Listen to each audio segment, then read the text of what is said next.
Let's talk about the most important thing in functions, which is the returning values to the main program. So far, we have discussed how we can pass values into a function, but a function can also be used to pass values to the rest of a program. Well, let's see how we can do it.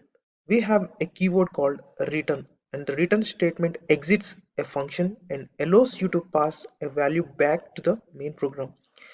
If you use the return statement without an argument, then the function will return the values called none.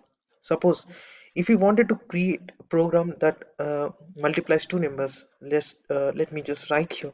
Let me write the function def, and just wanted to use the function name as multiply numbers like we have did earlier, right? This time I just wanted to short it, saying that n1 and n2 are the two numbers, and say that answer is equal to, say, n1 multiplies by n2, right?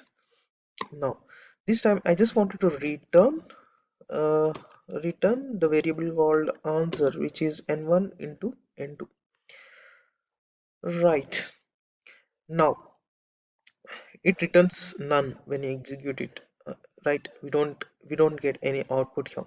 Now when we just wanted to use this time I just wanted to use another variable, say that, you know saying I just wanted to use another variable ans, right? mm, ans, which is equal to, say, multiply numbers. This time I just wanted to pass some arguments inside it. Let me just say that 5 comma 6, and wanted to use the print function and say that ans. Now when I execute it, what do I get? I get 30, right? Now let's understand this program. First we have defined a function called multiply underscore numbers, and this function accepts two parameters. One is n1 and the other one is n2, and when this function is called, the values of n1 and n2 are multiplied, right? And then we use the return statement to pass the multiplied numbers to the main program, right? Now we call the multiply numbers function and specify two arguments here, saying that 5 and 6. Notice that we also assign the function result to the variable called ans, right? Ans. When this line of code is run, our function is called and its result is assigned to ans. Then our code prints out the value of ans, which is equal to 30 in this case. Well, the Python return statement stops a function from executing, even if it is not returning a value. Here is a simple example. I just wanted to delete this program and let me run again another program, saying that using a def keyword, uh, wanted to use the function run underscore 10, this time saying that close brackets. I don't want to give any parameters inside it, so this time I just wanted to use the follow for I in some variable I in range, and we already seen that range function. It just iterates over from 0 to 10 values. Now I just wanted to print it to the next line, saying that if condition, putting it like variable I is equal to 4, put the colon and say return.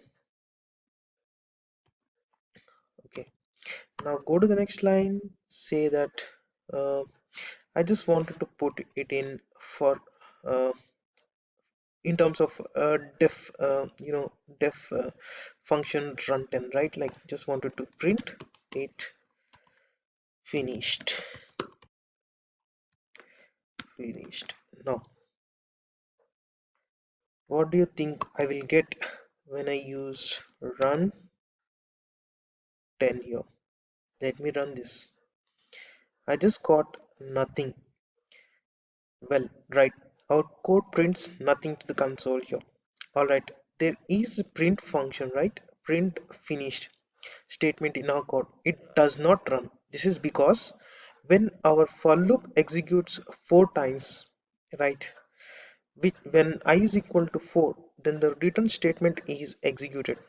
This statement is executed, right? And this causes our function to halt execution and stops our looping from running. It won't go to the next line basically. And our function stops running, the code in our main program will continue to run. Well, this is about uh, a return statement. Well, now let's conclude it, right? What all we have learned in the functions. Python functions are blocks of code that execute a certain action, right? Function can be called as many times as you want in a program. This means that you can run the same block of code multiple times without having to repeat your code. And function allows you to reduce repetition in your code, thereby making your program easier for both you and the other coders to read. Now, there are some quite big challenges, big examples you can uh, take from various books, and you can just practice all these things. It's quite easy, but really, really interesting. All right, this is about functions. In the next topic, we'll discuss more about new things. Well, we'll see you in the next video. Bye.